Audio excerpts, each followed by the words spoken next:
guys! Welcome back to another episode ng ating YouTube channel. So this time, dito pa rin po tayo sa El Nido at medyo maaga yung call time namin, around 7 AM kasi medyo maalo na yung mga panahon yan. So papunta po kami dito sa may Minilok Island. Isa pa rin pong exclusive island resort dito sa El Nido and hindi pa din po siya ino-offer for public unless meron kayong accommodation sa kanya. Hindi rin siya kasama sa mga island hopping kasi exclusive island resort pa din po siya. So, welcome. Ito yung Minilok Island. Ito yung tatlo sa mga exclusive island ni Ayala. So, ayan yung itsura niya.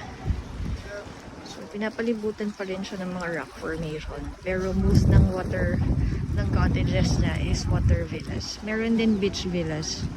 Pero majority dito mga water villas. So, papakita ko yung loob niyan mamaya. So, nakikipag-coordinate muna sa management para makapasok kami. Lang! So, nandito na kami ngayon sa Minilok. So, mag-breakfast muna kami. And then later, papakita ko sa inyo yung itsura ng Minilok dito. Itib ko na kasi panay beach kami dito. So, see you later! So, ito yung restaurant. So, dito kami nag-breakfast ng morning. And then, ito na yung mga common facilities kung saan pwede ka mag-volleyball, mag-swimming, mag-sunbathing, anything na pwede mong gawin dito kasi ito yung medyo open area nila. And then, ito na yung mga typical na kwarto. Ito yung kwarto na along the beach pero hindi siya yung water cottages.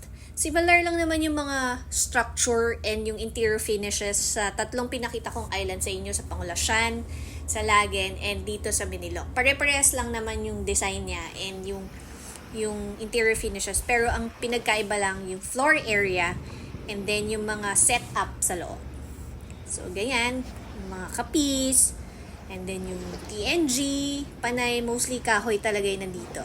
So, ayan yung bubungad sa isang kwarto nyo pag water cottages villa. So, maganda yung view. Tapos, ito naman yung spa area niya nila.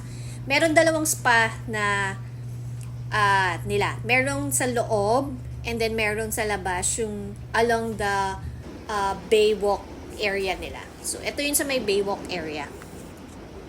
Tapos, ito rin, may gym facilities din sila. Hindi pa masyadong maayos kasi parang i-renovate nila to.